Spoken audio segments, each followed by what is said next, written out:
김현미 국토부 장관이 30대들을 향해서 그 영끌에서 집 사지 말고 차라리 조금 기다렸다가 청약을 해서 분양을 받아라 라고 발언을 해서 국토부 장관이 현실을 몰라도 아직도 너무 모르는 것 아니냐라는 논란이 불거졌습니다. 들어보시죠.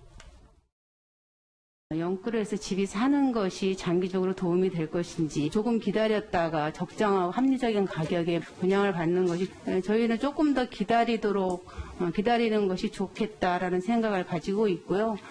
패닉 바잉 이런 용어들이 오히려 청년들의 마음을 더 급하게 할 우려가 있다 이래서 자, 그러면 김현미 장관이 밝혔던 것처럼 우리 30대들이 영끌에서 집 사지 않고 청약받아서 분양받아서 집 사는 게 가능할까요?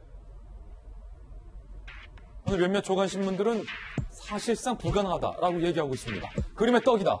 7, 8월 서울 아파트 청약 당첨자의 최저 당첨 점수가 평균 62.7점, 상반기보다 6.8점이 올랐습니다. 그러니까 청약 받으려면 저렇게 높은 가점을 받아야 겨우 청약이 된다는 건데, 자, 자녀가 2명인 부부에게 가점, 청약 가입 기간이 15년 이상일 경우에 17점, 무주택 기간이 12년 이상일 때 26점, 이거 다 합쳐야 겨우 청약을 받는다는 겁니다. 무주택 기간은 30대부터 계산되니까 30대들이 사실상 30대에 자녀 2명을 두고 청약 가입 기간 15년에 무주택 기간 12년을 채워서 가점을 충족시킬 수 있느냐라고 물어본다면 바로 계산이 된다는 거죠.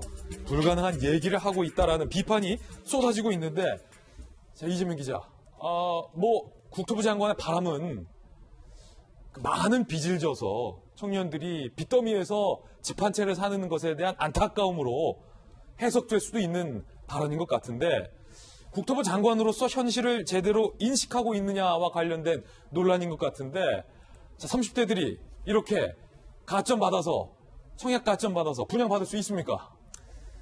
글쎄요, 그러니까 지금 좀 얘기한 것처럼 김현미 장관 입장에서는 지금 다주택자들이 이제 세금이 올랐으니까 굉장히 비싼 가격에 집을 내놓고 있고, 그것을 근데 30대가 정말 영끌이라고 해서 빚을 엄청나게 져가면서 사는 이제 행태가 굉장히 안타깝다 얘기할 수 있는 거죠, 분명히. 근데 지금 얘기한 현실적으로 30대가 과연 집을 어떻게 살 수 있느냐의 문제가 이제 제기되는 건데, 조금 전에 저희가 화면에서 본 것처럼 사실 그러니까 청약으로 분양을 받기가 굉장히 어려운 게 현실이죠. 예. 경쟁률도 경쟁률이지만 기본적으로 평균 점수가 이제 돼야 되는데, 지금 가장 중요한 게 무주택 기간입니다. 근데 조금 전에 얘기한 것처럼 무주택 기간을 30세부터 계산하기 때문에 39세가 됐을 때 이제 가장 점수가 높은 건데, 39세 때 두 자녀의 배우자가 있어도 평점이, 그러니까 최대가 57점이라고 하더라고요. 그러니까 당첨 점수인 62점이 한참 모자른 거죠. 거기에 이제 부모님을 분양하거나 부양가족을 늘리면 아슬아슬하게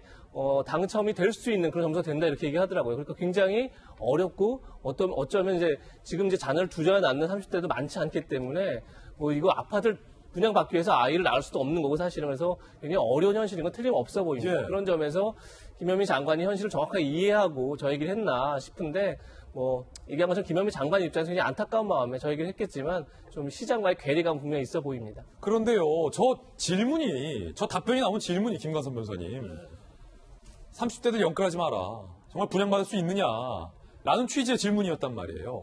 국토부 장관이 현실과 동떨어진 부분에 대해서 답변을 계속하고 있다라는 지적과 관련돼서 김 변호사님 어떻게 보십니까? 근데 이제 국토부 장관 입장에서 그래 지금이라도 아파트를 사라 이렇게 얘기할 수는 없잖아요.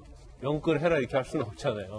결과적으로 이제 좀 진정을 시켜야 하니까 분양받는 게 어떠냐 이제 이렇게 물어본 것 같아, 이렇게 대답을 한 것 같아요. 그래서 저는 대답에는 그렇게 이렇게 문제가 있다 저는 그렇게 생각하지는 않는데, 사실 서울에서 30대가 분양받는 건 저는 불가능하다고 보거든요. 불가능하다. 그렇죠. 왜냐면 아니, 국토부 장관이 불가능한 일을 30대에게 하라는 게 괜찮다는 얘기입니다. 아마 나중에 이제 수도권 신도시랄지 이런 것들이 진행이 되면 그때는 이제 분양 물량이 많을 거 아니에요. 그때를 기다려보라고 아마 그런 생각을 하고 이 얘기를 한 것 같아요. 경기도나 제3기 신도시 그렇죠, 이런 그렇죠. 곳의 분양을. 예. 그런데 이제 그 국토부 장관의 어떤 답변이 적절하냐 적절하지 않느냐 이제 그걸 떠나서 두 가지 측면을 내가 현상을 좀 얘기하자고 하면요. 최근에 이제 강남에서 이제 아파트를 분양을 한 거예요. 그러니까 재건축 분양은 이제 일반 분양분이 있어요. 근데 일반 분양분 받으면 이제 로또라고 그러잖아요.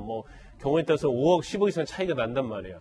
그런데 청약으로 해서 당첨된 분이 있었다는 거죠. 근데 굉장히 가점이 높아요. 그래서 그 제가 아시는 분은 11번째 된 거예요, 순위가. 예. 근데 결과적으로 앞부분 사람들이 다 포기를 한 거예요.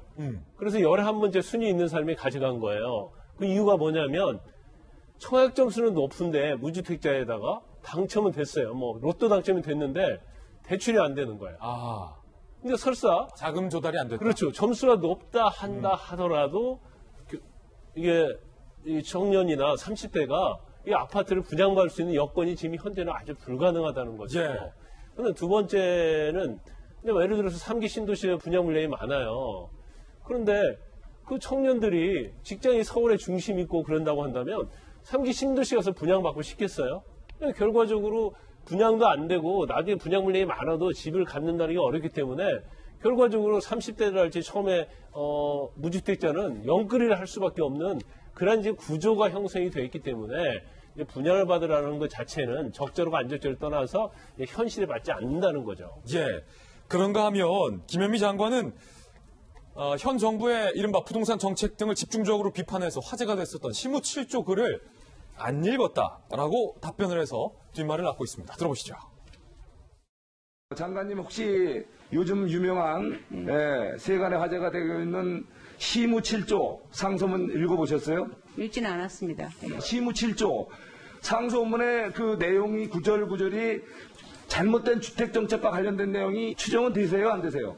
잘 모르겠습니다. 잘 모르겠어요? 네네. 야, 이렇게 장관님이 말이죠. 주택정책 때문에 온통 세상이 들끓어 오르는데 제대로 된 정책을 하시려고 하면 국민들이 뭘 원하는지 아셔야죠. 지금 바로 직후에 시무 7조 읽어보실 의향이 있으시죠? 네, 알겠습니다. 예, 꼭 읽어보시고요. 국토부 장관이 워낙 또 바쁘다 보니까 시무 7조를 못 읽을 수도 있는데 또 끝나고 읽겠다라고도 답변을 했는데 너무 신문 보실 시간이 없나 봐요. 그게요, 좀 답답하네요. 무슨 말인지는 아는 것 같아요. 그러니까 아니까 이걸 몰라서 모르는 게 아니라 그걸 아니까 나는 그거는 몰라라고 이야기를 하는 거죠. 김현미 장관 이야기를 들어보면 저 김광선 변호사님과 생각이 약간 비슷한데 장관이 그렇게 말할 수 있죠. 근데 사람들이 왜 영끌해서 집을 사느냐라고 하면 저 두 가지인 것 같아요. 정부 정책에 대한 신뢰 문제. 그 다음에 계획을 세우기가 어렵다. 지금 이제 3기 신도시 이렇게 신문에 나는 걸 봐도 뭐 태릉 골프장 이렇게 저렇게 하면 뭐 2028년 이런 이야기 나오거든요. 들어가는 게 지금 2020년이지 않습니까? 30대가 2028년이면 40대 중반이 되겠죠. 제가 운 좋게 30대 말의 끄트머리에 분양을 받았는데 분양을 받을 준비를 하고 돈을 모아서 내고 입주를 하는 걸 딱 하는데 통상 2년 정도 걸려요.